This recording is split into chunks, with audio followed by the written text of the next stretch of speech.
믿는 자의 상식이라고 하는 제목으로 함께 하나님의 말씀을 전하려고 합니다. 여러분, 한 커플이 있었습니다. 한 커플이 있었고 그 커플이 서로 사랑을 했습니다. 그래서 이제 결혼을 앞두고 있었어요. 그리고 결혼을 하려면 반드시 거쳐야 되는 과정이 하나 있죠. 그게 무엇일까요? 상견례입니다. 그러니까 각 부모님들끼리 만나서 상견례의 자리를 만들었습니다. 그런데 그 상견례에 문제가 생겼습니다. 무슨 문제였냐면 남자 측 부모님이 등산복을 입고 나오신 거예요. 그러니까 정말로 어떻게 보면 상견례라고 하는 것은 나와 함께 가족이 될 수 있는 사람을 처음으로 대면하는 자리 아니겠습니까? 그러니까 아무리 편하다 할지라도 보통은 그 자리에 예의를 갖추어 나가는 것이 일반적인 모습입니다. 근데 그 이전에 이미 어머니들끼리 한 3번 정도의 통화를 했대요. 그래서 우리는 이제 뭐 상견례 어차피 결혼할 거니까 편하게 그냥 좀 만나서 편하게 식사 한번 했으면 좋겠습니다 라는 통화를 했고, 서로가 그것을 좋다라고 생각을 했는데 뚜껑을 열고 보니까 남자 측 부모님께서 등산복을 입고 나오신 겁니다. 그러니까 이제 뭐 여자 측 부모님이 굉장히 당황하셨겠죠. 이게 무슨 일일까? 그러면서 이제 그 여자도 역시 결혼할 여자도 당황을 했던 것 같습니다. 저희 셋째도 당황을 한 것 같습니다.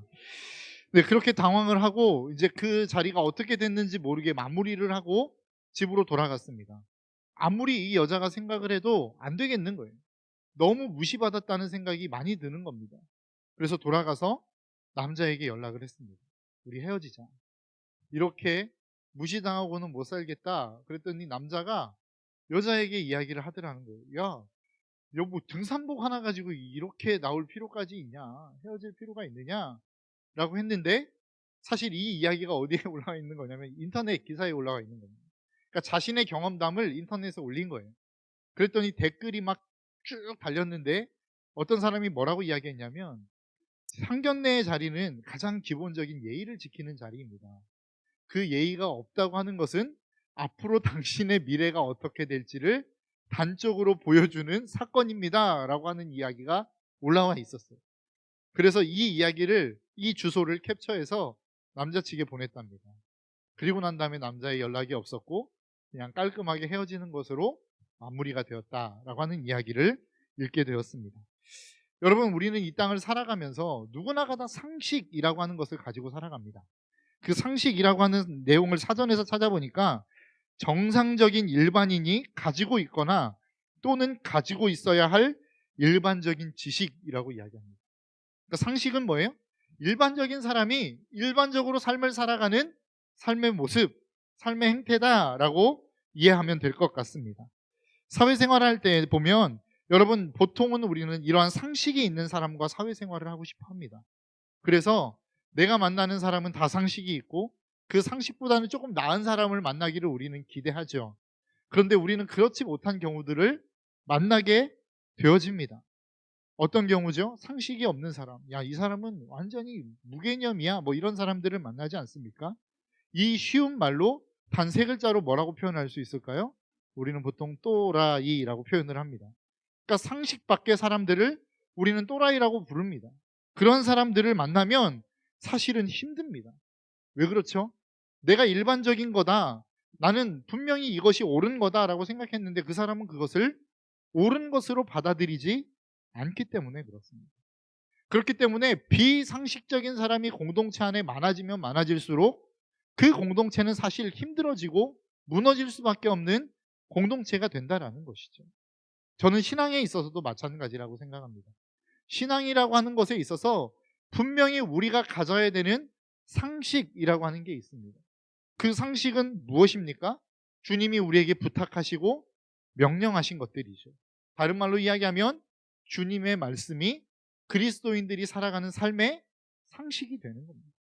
그래서 그리스도인의 상식이라고 이야기하는 것은 결국 하나님이 우리에게 말씀하시는 명령을 가장 일반적인 것으로 지키고 그것을 따라 살아가는 삶, 그렇게 삶을 살아내는 사람들, 그 사람들을 우리는 그리스도인이라고 이야기합니다. 그런데 여러분, 사실 우리가 말씀이 상식이 되어 살아간다라고 하는 것은 결코 쉽지 않는 삶입니다. 여러분들도 여러분들의 삶의 자리에서 살아보셔서 알겠지만 여러분, 상식대로 살아간다는 게 쉽습니까? 그렇지 않죠. 왜 그럴까요? 2015년 고든 코엘이라고 하는 신학교에 있는 글로벌 기독교 연구센터라고 하는 곳에서 전 세계의 기독교인, 개신교 신자들이 과연 몇 퍼센트나 될까라고 하는 연구를 했고 그것을 발표했습니다. 그래서 전 세계의 개신교 신자가 얼마나 될까 조사에 6.8%가 개신교 신자다라고 하는 결론을 내렸어요. 아시아로 좁혀오면 아시아에는 2% 정도가 개신교 신자다라고 하는 이야기를 했고, 그 다음에 대한민국, 우리나라로 들어와서 개신교 신자의 비율이 얼마나 될까라고 하는 조사를 해보니까 10% 미만이다라고 하는 조사를 발표했습니다. 그러니까 사실 우리가 이 땅을 살아가면서 내가 살아가며 만나는, 사회에서 만나는 그 많은 사람들 가운데 10명을 만나면 내가 그 10명 안에서 9명 정도는 믿지 않는 사람을 만날 확률이 된다는 겁니다. 그런데 여러분 한번 생각해 보십시오. 믿는 사람과 믿지 않는 사람의 상식이 다를 수밖에 없어요. 왜요? 앞에서 여러분들에게 말씀드렸던 것처럼 믿는 사람들이 가지고 살아가는 상식은 무엇입니까? 하나님의 말씀입니다. 근데 세상은 어때요? 세상은 그 하나님의 말씀과는 상관없습니다. 자신들이 정해놓은 기준을 따라 내가 그것을 상식으로 정하며 살아가는 것이 세상의 사람들이라는 거예요. 그래서 세상의 상식과 크리스찬들, 믿는 사람들의 상식이 다를 수밖에 없다라는 것이죠. 그런데 왜 믿는 사람들의 상식을 따라 살아가는 게 어렵습니까? 여러분, 세상의 상식의 기준이 높습니까? 믿는 사람의 상식의 기준이 높습니다. 믿는 사람의 상식이 높기 때문에 그렇습니다. 사실 낮은 기준을 맞추는 것은 그렇게 어렵지 않습니다. 내 수준을 낮추는 것은 그렇게 어렵지 않습니다. 그런데 내가 낮아 있는 그 수준 안에서 수준을 높이는 것은 참으로 어려운 일이죠. 그래서 우리가 세상 나보다 더 높은 기준을 가지고 살아가는 믿음의 상식을 가지고 살아가는 것은 사실 쉬운 일이 아니라는 겁니다. 이것은 엄청난 결단이 필요한 것이고 엄청난 믿음의 일들이 필요하다라는 것이에요. 그래서 우리가 이 땅에 믿는 사람으로서 말씀을 가지고 살아가고 믿음의 상식을 가지고 살아간다라고 하는 것은 어떻게 보면 상당히 어려운 일이 될 수밖에 없다라고 하는 것입니다. 오늘 본문은 빌레몬서입니다. 빌레몬서는 신약 성경 중에 가장 짧은 내용을 담고 있는 것이 빌레몬서입니다.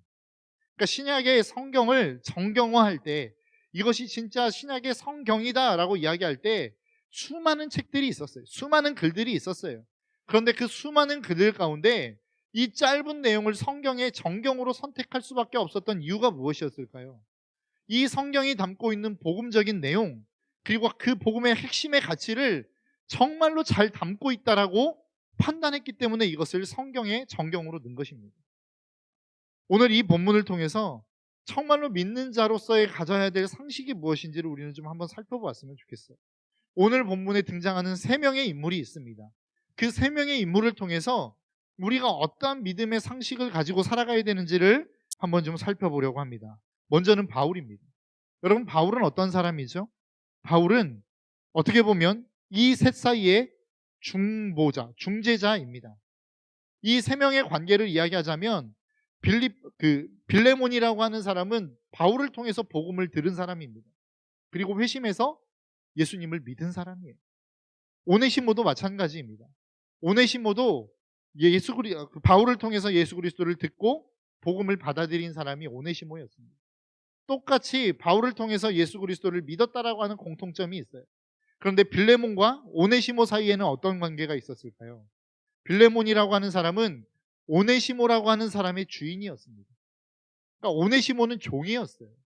그 종이라고 하는 사람이 어떻게 보면 빌레몬이라고 하는 사람에게 어떠한 해를 끼쳤는지는 잘 모르겠어요. 성경에 자세히 기록되어지지는 않았기 때문에 빌레몬이라고 하는 사람에게 어떠한 해를 끼쳤고 어떠한 재산적인 손해를 입혔는지는 기록되어져 있지 않습니다. 그러나 한 가지 확실한 것은 이 오네시모라고 하는 사람이 자신의 주인인 빌레몬이라고 하는 사람에게 경제적인 손해를 끼쳤다는 거예요. 그리고 이제는 위험한 상황이 되자 도망을 온 겁니다. 자신을 중재할 수 있는 빌레몬과 자신 사이의 중재자의 역할을 감당할 수 있는 바울에게로 도망온 거예요. 그래서 나 좀 도와주십시오라고 이야기를 하다가 어떤 상황이 발생한 거예요? 바울이 전하는 복음을 들은 겁니다. 그리고 오네시모는 이 복음을 받아들인 겁니다. 이 세 사람의 관계가 그런 관계 가운데 있었어요. 근데 오네시모라고 하는 사람이라고 하는 그 이름의 뜻이 있습니다. 오네시모의 뜻이 무엇이냐면 쓸모 있는 자라고 하는 의미를 가지고 있습니다. 사실 이것은 그 당시에 종들에게 있어서 가장 많은 이름으로 불려졌던 이름 중에 하나였다고 그래요. 오네시모, 쓸모 있는 자. 여러분, 종이 주인에게 있어서 필요한 종은 어떠한 종일까요? 쓸모 있는 사람입니다. 나에게 유익을 줄 수 있는 사람, 경제적으로 유익을 주고 아니면 어떠한 마음적으로 유익을 주고 어떠한 형태로든 나에게 유익을 줄 수 있는 사람을 종으로 선택하겠죠. 그런데 그 종이 만일 쓸모가 없어지면 어떻게 될까요? 그냥 버려지는 게 일반적인 모습이었습니다. 바울이 지금 오늘 본문을 통하여 오네시모를 무엇이라고 이야기하냐면 당신에게 쓸모있는 사람이다 라고 이야기하고 있어요. 오늘 본문 10절과 11절은 이렇게 이야기합니다. 내가 갇혀있는 동안에 얻은 아들 오네시모를 두고 그대에게 간청합니다. 그가 전에는 그대에게 쓸모없는 사람이었으나 이제는 그대와 나에게 쓸모있는 사람이 되었습니다. 지금 바울이 뭐라고 이야기하고 있는 거예요? 야, 오네시모라고 하는 사람의 이름이 원래 쓸모있는 사람이잖아.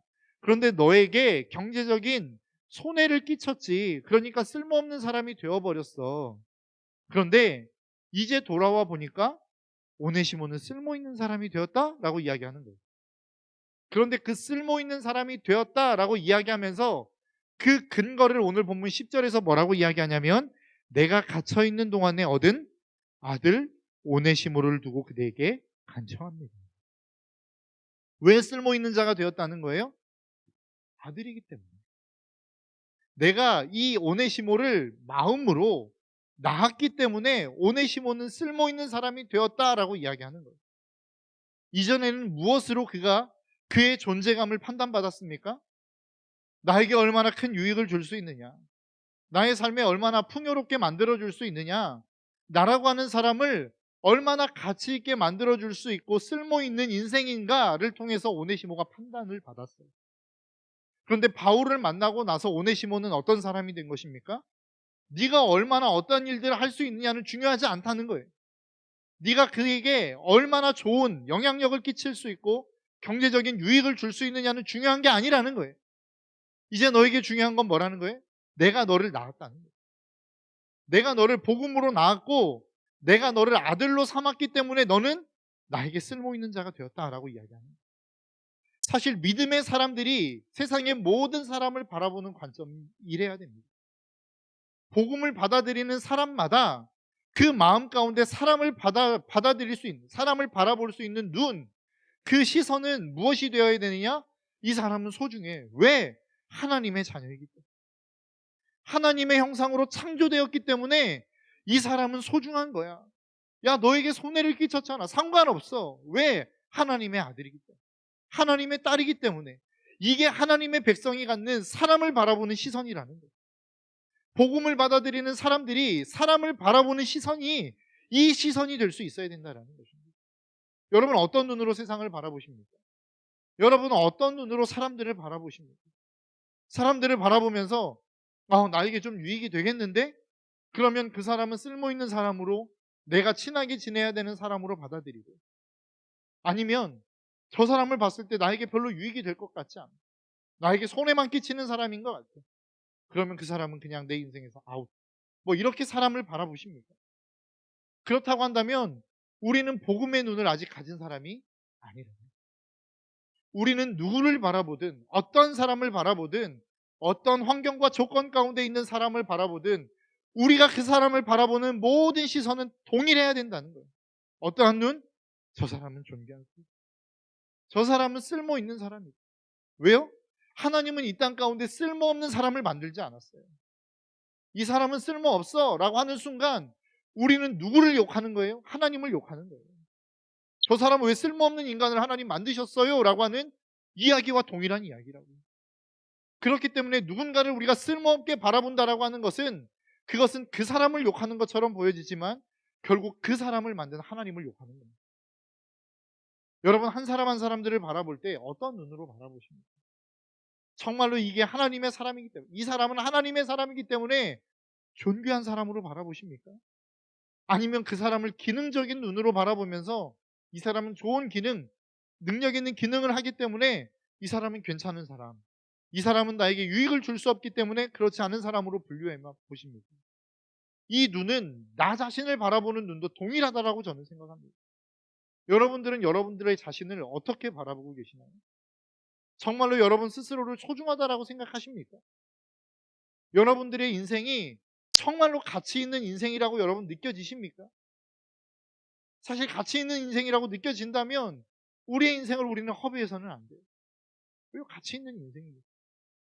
그 인생은 소중한 인생이니까. 결코 버려질 수 없는 인생이니까. 여러분 다른 사람들을 정말로 존귀한 눈으로 바라보시기를 바랍니다. 그뿐 아니라 여러분 자신을 바라보실 때에도 여러분들 스스로를 정말로 가치 있는 눈으로 바라보실 수 있는 저와 여러분들의 삶이 될 수 있기를 주님의 이름으로 축복합니다. 두 번째는 오네시모입니다. 오네시모는 어떤 사람이라고요? 종이었습니다. 종은 어떤 사람입니까? 주인에 의해서 그 신분과 안전이 결정되어지는 사람입니다. 그런데 지금 상황이 어떤 상황이라고 여러분들에게 말씀드렸죠? 주인에게 손해를 끼치고 도망간 겁니다. 여러분 그 당시에 있어서 종이라고 하는 인물은 사실 인간적인 대우를 못 받았다는 얘기를 여러분 수없이 많이 들어보지 않았습니까? 그렇기 때문에 오네시모의 실수 이퀄 죽음이 될 수 있어요. 그럼에도 불구하고 오늘 본문에 뭐라고 이야기합니까? 바울이 그를 돌려보내려고 해요. 오늘 본문 12절입니다. 나는 그를 그대에게 돌려보냅니다. 그는 바로 내 마음입니다. 바울이 지금 빌레몬이라고 하는 사람에게 오네시모를 돌려보내려고 하고 있어요. 그리고 돌려보낸다라고 확신 있게 이야기해요. 이 얘기는 뭐예요? 오네시모가 나는 빌레몬에게 돌아가겠습니다라고 하는 의지를 내비쳤다는 거예요. 물론 바울이라고 하는 사람이 추천서를 써줬어요. 글을 써줬어요.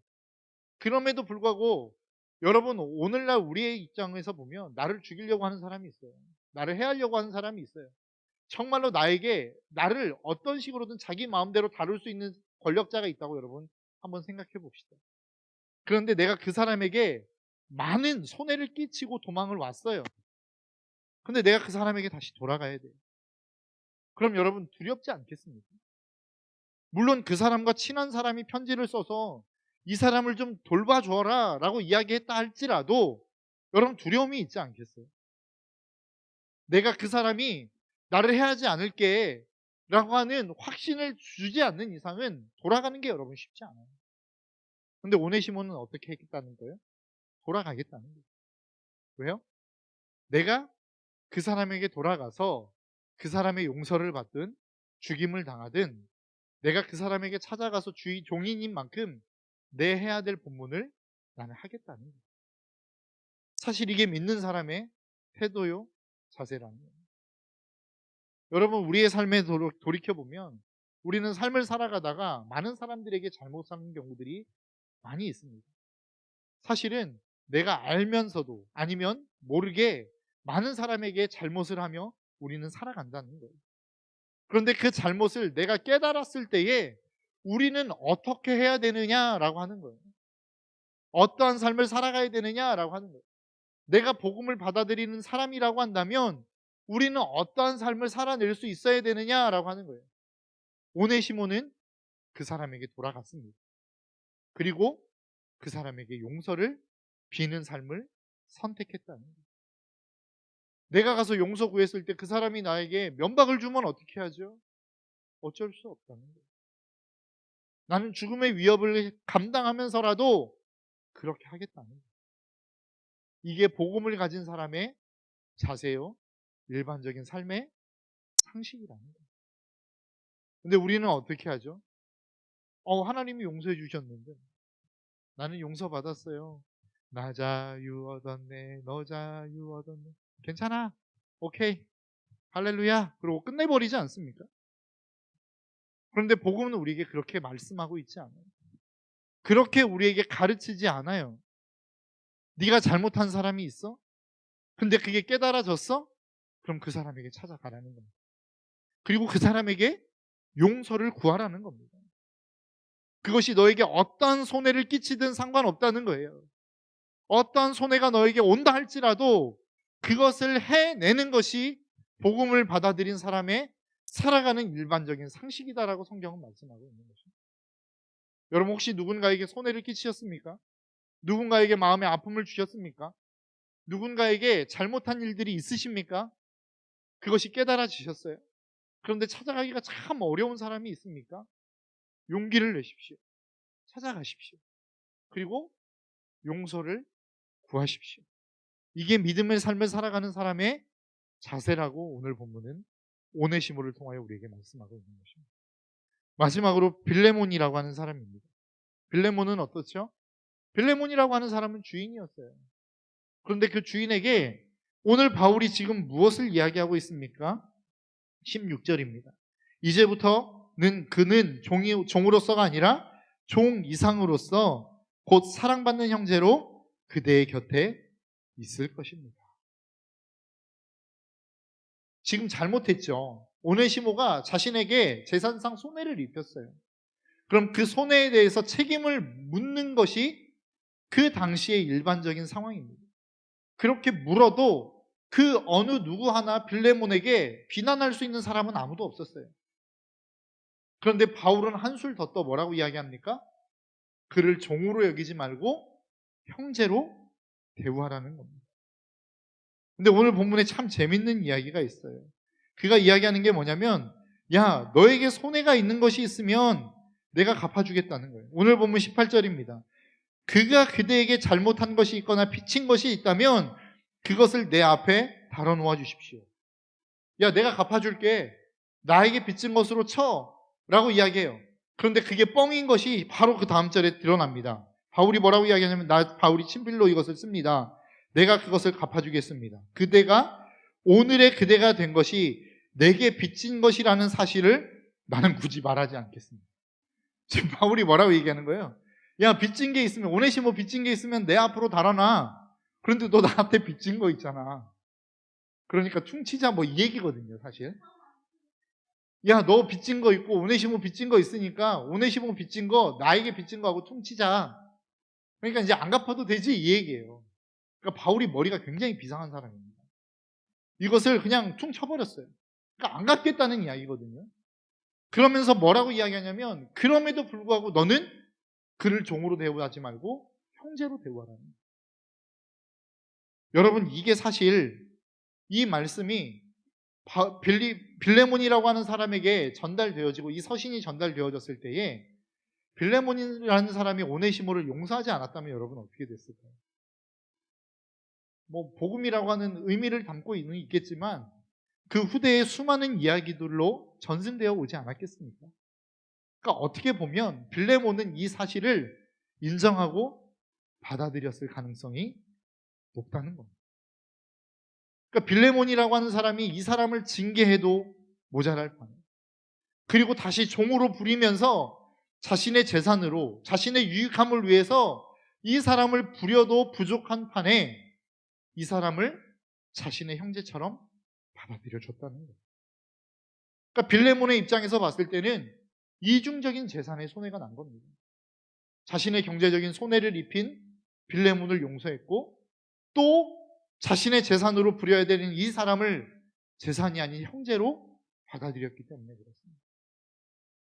그러니까 이 빌레몬이라고 하는 사람을 보면 어떻게 보면 자신의 재산의 손해를 감수하고서라도 하나님의 말씀 앞에 순종하며 나아가고 있다라는 것이죠.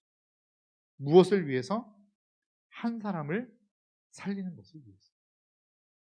우리의 삶은 어떠한 삶이 되어야 됩니까? 사람을 살리는 삶이 될 수 있어요.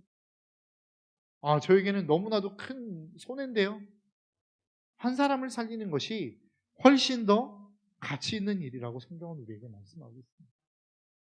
그것이 하나님 나라의 상식이라고 말씀하고 있습니다.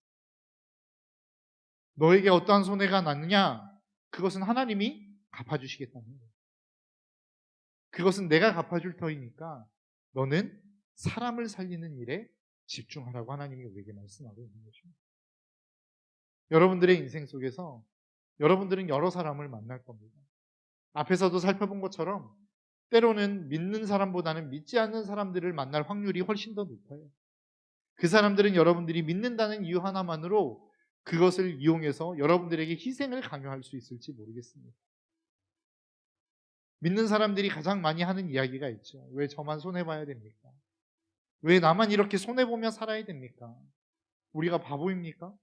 라고 이야기할 수 있을지도 모르겠어요. 그러나 성경은 우리에게 무엇이라고 말씀하고 있냐면 이렇게 살아가는 삶이 하나님 나라를 살아가는 사람들의 상식이라는 거예요. 믿는 자들의 상식이라는 거예요. 근데 어떻게 이런 일들이 여러분 가능할 수 있을까요? 바울을 보십시오. 바울도 자신의 손해를 감수하면서 이 사람을 살렸어요. 오네시모는 자신의 안전을 포기하면서 이 사람을 향하여 나아갔어요. 하나님의 말씀을 지켰어요. 빌레몬이라고 하는 사람도 마찬가지입니다. 자신의 재산상의 손해를 감수하면서 오네시모를 받아들였어요. 어떻게 보면 자신의 손해, 그리고 자신의 안전, 자신의 재산을 포기하면서 하나님의 말씀을 지켰다고요. 여러분은 어떻게 이게 가능할까요? 그것은 믿음 때문입니다. 어떠한 믿음? 내가 주님 안에 있을 때에 내 인생의 모든 안전이 가장 안전할 수 있습니다라고 하는 믿음이 있을 때에 가능한 거예요. 내가 주님 안에 있을 때에 하나님께서 주신 이 재산, 이 모든 것들은 가장 안전할 수 있습니다. 내가 하나님 안에서 나아갈 때에 하나님 나를 통하여 많은 사람들이 쓸모있는 존재가 되고 가치 있는 존재가 될 수 있습니다. 나는 손해를 기꺼이 감수하겠습니다라고 하는 주님 안에서 있을 때 내 삶은 가장 안전할 수 있습니다라고 하는 이 고백이 있는 사람만이 사실 이 삶을 살아낼 수 있는 거예요. 세상의 일반적인 상식은 그렇지 않죠.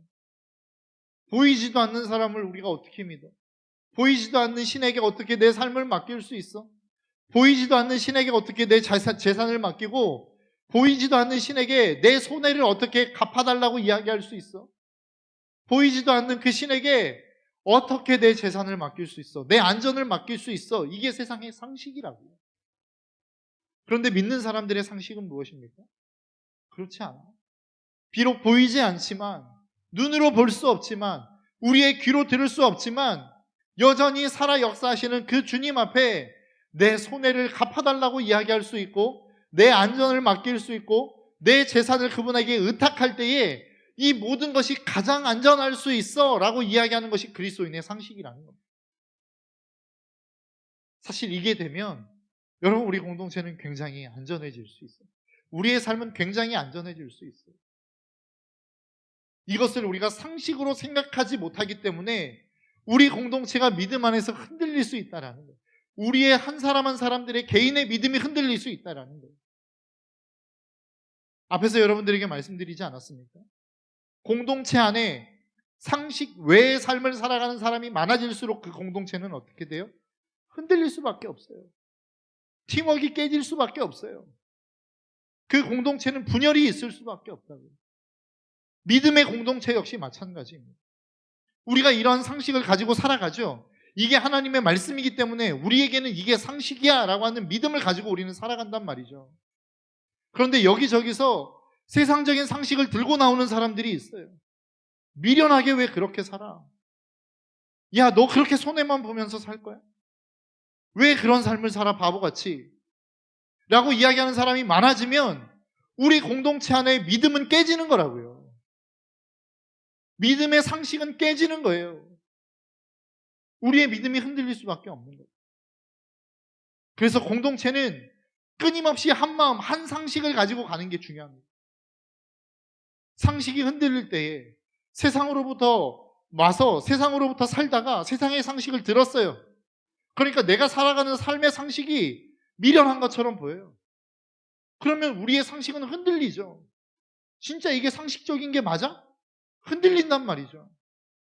그때 우리의 믿음의 공동체가 해야 되는 일이 뭐예요?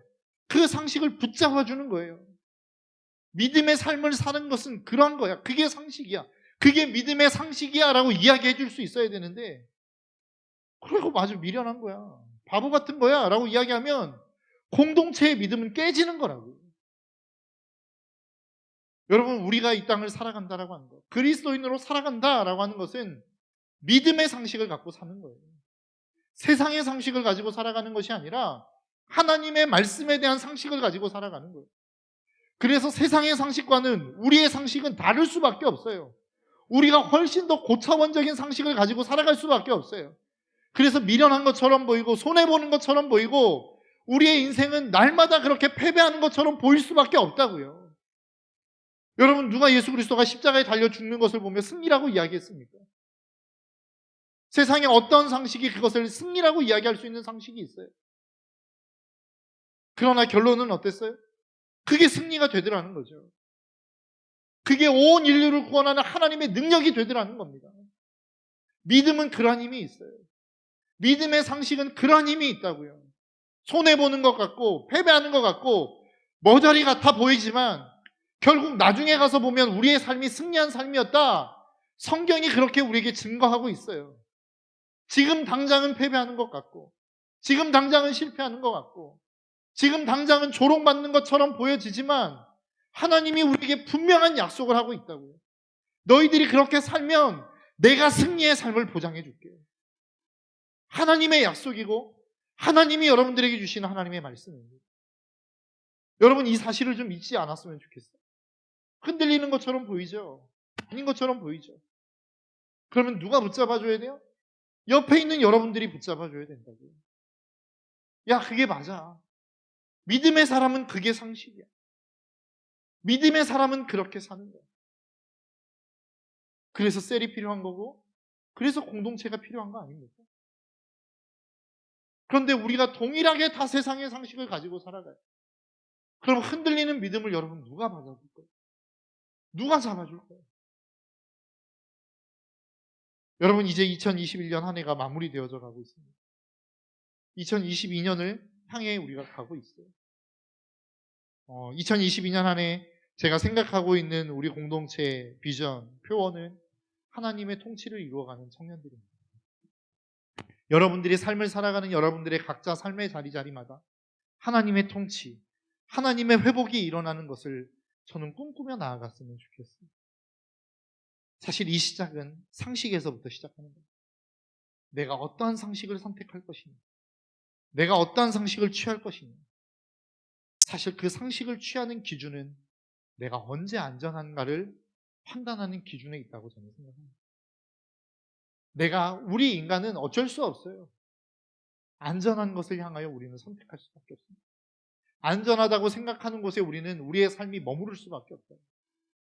그래서 세상이 안전하다고 생각하면 우리는 세상에 계속 머물러 있는 것이고, 하나님이 안전하다고 생각하면 그 하나님 안으로 나아가는 거예요. 오늘 본문에 등장하고 있는 바울, 오네시모, 빌레몬, 이 세 사람은 복음을 받아들인 사람들이에요. 그 복음을 받아들인 사람들의 특징이 무엇입니까? 세상이 아니라 우리는 주님 안에 있을 때 가장 안전한 자들입니다 라고 하는 고백을 공통적으로 가지고 있는 사람들이에요. 저는 오늘 이 하루 이 예배를 드리는 우리의 모든 청년들, 그리고 우리 모든 청년들의 삶이 그러한 삶이 되었으면 좋겠습니다. 하나님, 내가 주님 안에 있을 때 가장 안전할 수 있습니다. 그래서 어떤 선택을 하든 그 주님의 말씀이 나의 상식이 되어서 그 삶을 살아낼 수 있는 우리 모든 청년들이 될 수 있기를 주님의 이름으로 축복합니다. 이 시간 우리 함께 좀 찬양하며 나아갔으면 좋겠습니다. 내 영혼은 안전합니다 라고 하는 찬양인데요, 그 찬양의 가사가 이렇습니다. 내 아버지 그 품 안에서 내 영혼은 안전합니다. 주 손길로 내 삶을 안으시니 그 평강이 나를 덮습니다. 주님이 내가 주님 안에 있을 때 가장 안전합니다 라고 하는 고백입니다. 그러나 사실 우리는 넘어지기도 하고 흔들리기도 합니다. 그럼에도 불구하고 우리가 그 주님 안에 있다면 우리의 인생은 언제나 안전할 수 있을 줄 믿습니다. 우리 그 마음으로 함께 찬양하며 나아가도록 하겠습니다.